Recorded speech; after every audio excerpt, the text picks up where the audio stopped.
Лукас отримав дзвінок від свого номера о 3:00 ночі. Він відповів, шепіт сказав: «Не покидай будинок». Він замер, подивився у вікно. Чоловік стояв там, дивлячись на нього крізь скло. Лукас вибіг назовні, нікого не було. Коли він повернувся всередину, телефон знову задзвонив занадто пізно.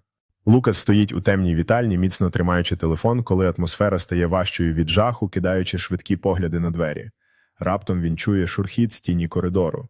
Темний коридор з миготливим світлом, де тіні, здається, рухаються ненормально, створюючи жахливе відчуття очікування, коли Лукас коливається на вході.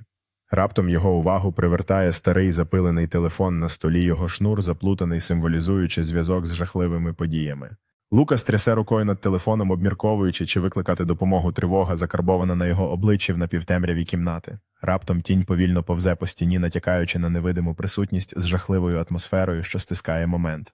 Лукас збирає свою відвагу і обережно наближається до джерела звуку. Темрява навколо нього стає густішою, коли він крокує вперед. Раптом передні двері повільно відкриваються, відкриваючи лише темряву за межами, поки серце Лукаса б'ється від жаху.